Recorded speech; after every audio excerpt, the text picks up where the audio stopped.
কে আমার আনন্দিত জয় করুন। আজকে আলোচনা করব ঠাকুরের বাণী লেখক প্রফুল্ল কুমার দাস সম্বন্ধে। আমরা প্রত্যেকেই জানি প্রফুল্ল কুমার দাস ঠাকুরের সমস্ত বাণীগুলো সুন্দর করে লিখে লিপিবদ্ধ করতেন এবং শ্রী শ্রী ঠাকুরের যখনই মুখ নিঃসৃত হতো তখনই সেই বাণীটি তিনি সুন্দরভাবে এবং ঠাকুর মুখ থেকে যেমনভাবে বাণীটি বলেছেন ঠিক সেই রকমভাবেই বাণীটি লিখতেন। তার মধ্যে কোনো প্রকার ভুল ভ্রান্তি থাকতো না। তা আজকে তার সম্বন্ধেই বিস্তারিত আলোচনা করব। শ্রী শ্রী ঠাকুর অনুকূলচন্দ্রের জীবন ও কর্মধারায় বহু নিবেদিত প্রাণ কর্মীর অবদান লিপিবদ্ধ আছে। তাদের মধ্যে অন্যতম ছিলেন প্রফুল্ল কুমার দাস, যিনি ঠাকুরের ভাবধারাকে লিপিবদ্ধ ও প্রচারিত এবং সবার কাছে পৌঁছে দেওয়ার কাজে অসামান্য ভূমিকা রেখেছেন। বলা যায় আজকের সৎসঙ্গ প্রতিষ্ঠান তার অবদান 1/3 জুড়ে আছে। তার ব্যক্তিত্ব, নিষ্ঠা ও কলমের জাদু তাকে আজও সৎসঙ্গের ইতিহাসে উজ্জ্বল করে রেখেছে।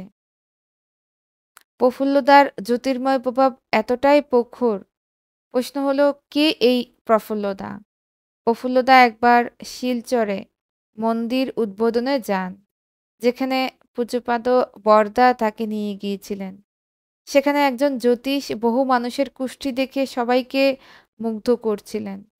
প্রফুল্লদা তার নিজের কুষ্ঠি দেখালে জ্যোতিষ বিস্মিত হয়ে বললেন, I have seen lakhs of horoscopes. Prafulla babu is fit to edit any paper in India in any language. তার জ্ঞানের প্রখরতা এবং লেখার বাঁধন অনন্য, অসাধারণ। এতটুকু বলতে পারে ঠাকুরের কাছের মানুষ, ফুল্ল কাননের ফুল। এই মন্তব্য থেকে স্পষ্ট যে প্রফুল্লদার প্রতিভা সাধারণ মানুষের গণ্ডি ছাড়িয়ে এক বিশেষ মাত্রা অর্জন করেছিল। ঠাকুরের বাণী লিপিবদ্ধ করার অসাধারণ ক্ষমতা। শ্রী শ্রী ঠাকুর যখনই বাণী দিতেন প্রফুল্লদা তা অবিকল লিখে যেতেন। তার কলমে কোনো শব্দ বাদ যেত না। এমনকি দ্বিতীয়বার ঠাকুরকে জিজ্ঞাসা করারও প্রয়োজন হতো না। এই অসাধারণ ক্ষমতার কারণে ঠাকুরের বহু অমূল্য বাণী আজ আমাদের কাছে অক্ষুণ্ণভাবে রয়ে গেছে। পাবনা আমল থেকে শ্রী শ্রী ঠাকুর নিয়মিত ঋত্বিক ও কর্মীদের সঙ্গে বৈঠক করতেন। তাদের আচরণ, কাজের অগ্রগতি এবং দায়িত্ব পালনের নানা দিক আলোচনা হতোই। প্রফুল্লদা সেই সব আলোচনা সযত্নে লিপিবদ্ধ করতেন। পরে এই আলোচনা পত্রিকায় প্রকাশিত হয়। এইভাবেই তিনি সৎসঙ্গের ইতিহাসকে দলিলবদ্ধ করে রেখে গেছেন। পারিবারিক জীবনে ত্যাগ ও সহযোগিতা। প্রচুর অর্থ সম্পদ কোনোদিনই প্রফুল্লদার জীবনে ছিল না।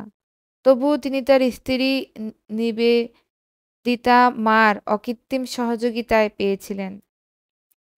প্রফুল্লদা নিজে বলেছেন, ফুল্লরার মা আমাকে সবসময় ঠাকুরের কাজে প্রেরণা দিয়েছে। সংসারে কষ্ট থাকলেও ঠাকুরের দয়াতেই ডাল ভাতের জোগান হয়েছে। তাই আমি নিশ্চিন্তে ঠাকুরের কাজ করতে পেরেছি।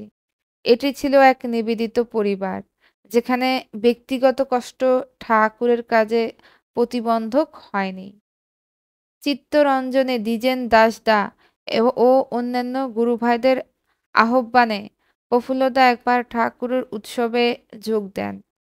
সেখানে তার সংক্ষিপ্ত অথচ হৃদয়স্পর্শী ভাষণ শ্রোতাদের গভীরভাবে প্রভাবিত করে। বক্তৃতার এতটাই প্রভাব যে মানুষের হৃদয়বোধ জেগে উঠত। তিনি কোনো জাদুবিদ্যা জানতেন না, তবে মধুমাখা বক্তৃতার প্রতি শব্দ চয়নে রয়েছে ঠাকুরের দ্যুতি ছড়ানো সম্মোহনী শক্তি। এর পরদিনই বহু মানুষ সৎমন্তে দীক্ষা গ্রহণ করেন। দেওঘরে সৎসঙ্গ প্যান্ডেলেও বহুবার তার বক্তৃতা হয়েছে, যেখানে তিনি ঠাকুরের মূল ভাবধারা সংক্ষেপে এমনভাবে তুলে ধরতেন যে শ্রোতারা মুগ্ধ হয়েই যেতেন। প্রফুল্লকুমার দাস ছিলেন শ্রী শ্রী ঠাকুরের এক অনন্য ফুল, একজন সেবক, লেখক, বক্তা ও কর্মী। তার কলমে ঠাকুরের বাণী অক্ষরে অক্ষরে সংরক্ষিত হয়েছে। তার জীবনে ত্যাগ ও সততার দীপশিখা প্রজ্বলিত থেকেছে। আর তার বক্তৃতায় মানুষের জীবনের প্রয়োজনীয়তা উপলব্ধি করেছে। সত্যি তিনি ছিলেন শ্রী শ্রী ঠাকুরের ফুল্ল কাননের ফুল, যার গন্ধ আজও সৎসঙ্গ সমাজকে সমৃদ্ধ করেছে। সূত্র মণিলাল চক্রবর্তীর কত কথা মনে পড়ে থেকে এতক্ষণ শ্রী প্রফুল্ল কুমার দাস তার সম্বন্ধে আলোচনা করলাম। আজকে ইষ্ট প্রসঙ্গ এখানেই শেষ করছি। পরিশেষে প্রত্যেকের মঙ্গল প্রার্থনা করি পরমদয়ালের রাতুল চরণে। সকলকে আমার রান বন্দিত জয় গুরু।